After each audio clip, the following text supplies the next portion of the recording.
Imaginez, il est 22 heures, vous vous apprêtez à aller vous coucher quand vous recevez un courriel qui attire votre attention parce que, il provient de votre propre adresse courriel. Et dans l'objet, il y a votre nom, votre numéro de téléphone et votre adresse civique. Vous l'ouvrez et vous vous rendez compte que c'est un message qui est rédigé en anglais et qui vous menace de divulguer des vidéos très gênantes de vous si vous envoyez pas 1950 $ US en Bitcoin à l'arnaqueur dans les prochains 24 heures. Il y a des centaines de personnes qui ont reçu ce message-là dans les dernières semaines, dont un producteur adjoint à nouveau, Jean-Christophe Côté. Et à la fin du courriel, il y a une photo avec mon ancien appartement. La stratégie, c'est de vous faire croire qu'on a accès à tous vos comptes en ligne, dont votre boîte courriel, et aussi à tous vos appareils électroniques. Ce qu'il voulait me faire comprendre, en fait, c'est que j'avais été hacké, qu'il avait pris le contrôle de mon micro, de ma caméra, et qui avait filmé à mon insu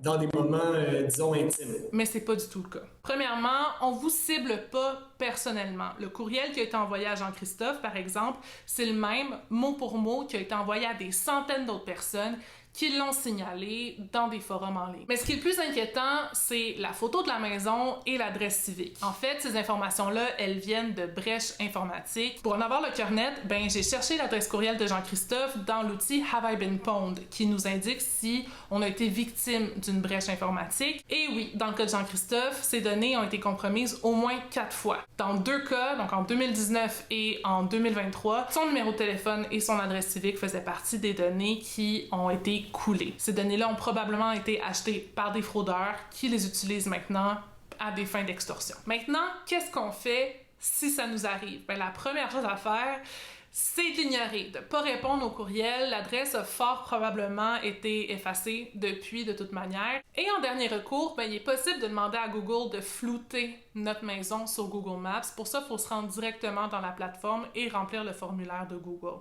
Et si le cœur vous en dit, vous pouvez le signaler aux autorités. C'est quand même une tentative de sextorsion.